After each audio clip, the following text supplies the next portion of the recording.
दोस्तों subscribe button को दबा दें और घंटे की आकार के बेल घंटी को भी दबा दें ताकि हमारे नए वीडियो आपको लगातार मिलते रहें।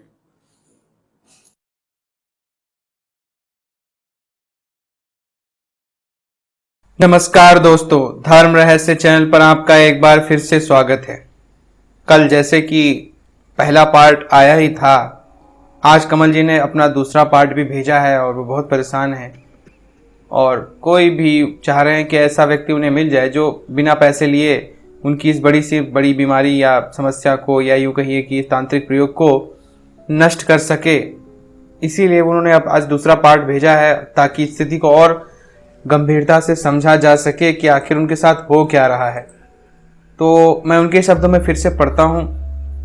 तो जहाँ तक अभी हुआ था उसके बाद वो लिखते हैं कि मैं खुदा को दुआ करके रोने लग गया और कुछ देर के बाद उनके पापा आए और कहने लगे कि इस बेटे की वजह से मैं वापस आ तो गया हूँ, वरना मैं चला ही जाता। इसके बाद थोड़ी देर हुआ और हाँ, इनके पापा ने जो है पेड़ काटने शुरू कर दिए। लोगों ने विभाग को शिकायत कर दी, वो बार बार पेड़ काटते हैं। ये वन विभाग को इनके जो है लोगों ने शिकायत कर दी कि पेड़ काट रहे हैं इस वजह से। और पेड़ काटते मैं उनको ढूंढ ढूंढ कर थक जाता था। मतलब वो ज़्यादातर पेड़ काटने निकल जाते थे और ये हमेशा इन्हें ढूंढा करते थे लेकिन मिलते नहीं थे। और इसके बाद फिर वो ढोल बजाने लगे और सारे गांव में घूमने लगे। आधी रात को हलवा बनाकर बाहर फेंकते थे। आधी आधी रात को वो हलवा बना करके उसको जो है ये बाहर फेंकने लगे। फिर मैंने एक बाबा से पूछा, उसने कहा काली माता है और तुम्हारे कुल की चौकी लगाई है इन्होंने बर्बाद करने के लिए, और साथ में एक मुस्लिम शक्ति भी मौजूद है। इस तरह काली माता और मुसलमानी शक्ति, दो शक्तियां उन पर मौजूद थीं। उस बाबा ने जो है कई साल तक जो है तप किया था। उसकी जो है बड़ी बड़ी जटाएं भी थी, वो भी आखिरकार हार गया और अंत में उसने कहा ये मेरे बस का काम नहीं है। मैंने सोचा अब कोई बाबा नहीं आसपास, मैं खुद ही इलाज करूंगा, क्योंकि इतने सालों से बाबाओं का दिया हुआ हवन धूप भस्म का प्रयोग कर रहा हूं, इससे कुछ भी लाभ नहीं हो रहा है। और हवन का धुआं देखते ही वो हमें जो है छोड़ते थे और मारने के लिए फिर से दौड़ भी जाते थे। ऐसा जो है ये बता रहे हैं।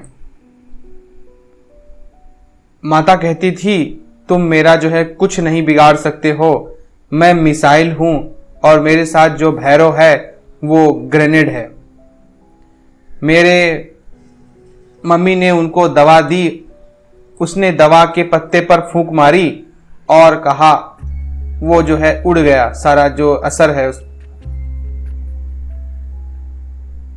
और फिर चाय में भभूत डालकर दी तो वो हंसने लगी और कहने लगी इससे मेरा क्या बिगड़ेगा। फिर उसने बड़ा सा बांस उठाया और मुझे मारने के लिए दौड़े। मैंने कमरे के अंदर जाकर दरवाजा बंद कर दिया। वो बाहर पानी में से चौका बनाकर कहने लगे बाहर आजा, आज शुभ दिन है तुझे मारने के लिए। मम्मी और दीदी रोने लगे छाती पीट पीट कर। वो दोनों काफी पकड़ के जो है अपने कैंची जो है अपने पेट पर मारने लगे उनके पिताजी। और फिर मैंने जाकर के वो कैंची छीन ली। मैंने कहा सब्र से काम लो। वो पापा के जरिए इसी प्रकार रोज रोज बड़े अजीब से काम करती थी और इससे हमको टॉर्चर करती थी।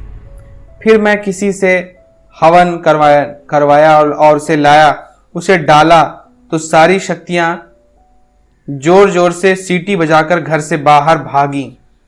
हवन शांत होते ही आखिर फिर से वो वापस आ गई।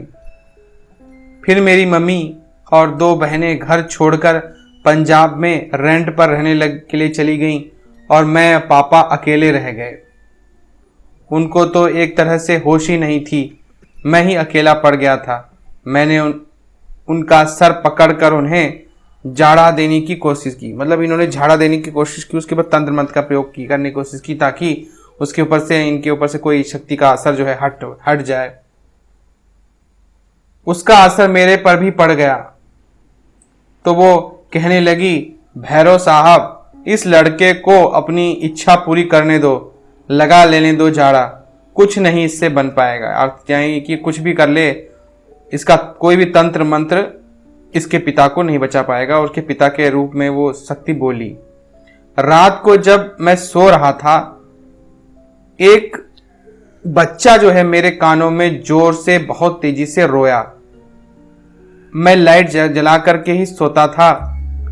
फिर मैंने देखा कि एक बड़ा सा जो है अदृश्य शेषनाग वहां पर आ गया है और वो शेषनाग मुझे दिखाई दे रहा है। लेकिन कुछ देर बाद वो शेषनाग रूपी सांप जो है वहां से गायब हो गया और मैं इस वजह से दुआ पढ़ने लगा। वो छोटा लड़का फिर आया और मेरी बॉडी के में इंटर हो गया, यानी कि इनके शरीर के अंदर वो छोटा लड़का प्रवेश कर गया। शायद कोई तांत्रिक प्रयोग कर रहा होगा जिसकी वजह से ऐसा हुआ था। साथ वाले रूम में पापा बैठे बोल रहे थे। वो चीज बोल रही थी कि साहब सिंह, तेरे बेटे का टाइम नजदीक आ गया है, इसको दंड मिलेगा। पापा तो बोलते रहे, मुझे नींद आ गई। सुबह 5 बजे देवता दिखा, उसने कुछ बोला और मेरे पर फिर से वार किया। मैं उसका नाम नहीं बता सकता, उसने क्या कहा मैं नहीं बता सकता। जैसे ही शक्तिपात हुआ, मुझे जोर से चेस्ट पेन हुई, यानी कि इनकी छाती में बहुत तेजी से दर्द हुई और जैसे लगा कि किसी ने चेस्ट में कोई माचिस की तीली जला दी हो। मैं जोर जोर से चिल्लाने लगा। शायद वो मूठ रही होगी, यानी मूठ एक प्रकार का मारण तंत्र प्रयोग होता है, वो इसके बारे में कह रहे हैं। कुछ देर बिताने के बाद मैं बेहोश हो गया। सुबह फिर होश आई तो मेरी आंखें खुल नहीं पा रही थी। वो चीज पापा के जरिए बोल रही थी, दुकान से आटा लाओ। मेरे से चला भी नहीं जा रहा था। मैंने सोचा नहीं जाऊंगा तो वो लड़ेगी, अच्छा है कि मैं चला जाऊं। मैं जाने लगा तो उसने कहा कि साहब सिंह, इसको रोक लो, ये लड़का बीमार है। उसने कहा, भैरव साहब, इसे पूछो क्या हुआ है। मैंने कहा, आप ही ने तो ये सब किया है, आपको तो सब पता है, फिर आप झूठी हमदर्दी मुझसे क्यों दिखा रही हो। उसने कहा, साहब सिंह, अब मत बोलो इस लड़के से और सोने दो। 4-5 दिन तक इसे रेस्ट की आवश्यकता है। आटा तुम खुद लाओ। और मेरे पापा चले गए। वो चीज ड्रामे कर रही थी। एक बार कि मैं उसकी इस बात की रग रग से उसकी वाकिफ था कि वो सब इस तरह की जो है नौटंकी कर रही थी। तो यहां तक ही इन्होंने लिखा है और यही इनकी कहानी है। और एक तो इन्होंने जो बताया कि इनके ऊपर मुठ तंत्र का प्रयोग हुआ है, मारण तंत्र का प्रयोग किसी ने किया है, एक तो ये बात है। और दूसरी बात जो मैंने इनके पिताजी में नजर आई है वो ये है कि मुझे लगता है कहीं ऐसा तो नहीं है कि किसी ने किया, किसी के कहने पर इन्होंने तंत्र मंत्र की कोई पिशाचनी साधना वगैरह इस तरह की कर दी हो और उसकी वजह से फिर उस शक्ति को ये संभाल नहीं पाए और वो शक्ति इनके शरीर पर हावी हो गई हो। ऐसा हो सकता है और ये बात शायद इनको भी ना पता हो। तो ये चीज़ भी जाननी जरूरी है कि कहीं उन्होंने कहीं ऐसी कोई तांत्रिक साधना तो नहीं कर दी, क्योंकि जिस तरह से ये भोजन रख रहे हैं उस शक्ति के लिए, ऐसा रखना करना संभव नहीं होता है। ये तभी होता है जब किसी ने कोई साधना की हो और उस साधना को वो झेल ना पाया हो और उसी के ऊपर वो साधना हावी हो गई हो। ज़्यादातर ऐसा होता है। तो खैर जो भी कहानी है, अब इनका जो अगला पार्ट आएगा इसके बाद का, हो सकता है दें तो पता चलेगा कि और बात क्लियर क्या होगी। और बाकी लोग अगर कोई मदद करना चाहता है इनकी फ्री में, क्योंकि पैसे की कमी है इनके पास, तो उनको आप मदद कर सकते हैं। ये केवल एक सामाजिक कार्य होगा और आपको जो है इनके परिवार की तरफ से दुआ मिलेगी। बाकी देखते हैं कि आगे क्या होता है। अगर आपको ये जानकारी और इनकी कहानी पसंद आई हो तो लाइक करें, शेयर करें, सब्सक्राइब करें। आपका दिन मंगलमय हो और इसी प्रकार आप अपने अनुभव भेजते रहिए, क्योंकि आप लोगों के अनुभव से बाकी लोग भी बहुत कुछ सीखते हैं और इस तरह की चीज़ों से बचने का जो है एक रास्ता भी मिलता है, और साथ ही साथ ये भी पता चल जाता है कि अगर ऐसा कुछ नहीं है तो फिर ऐसा क्यों संभव हो रहा है। तो तब तक के लिए नमस्कार, धन्यवाद।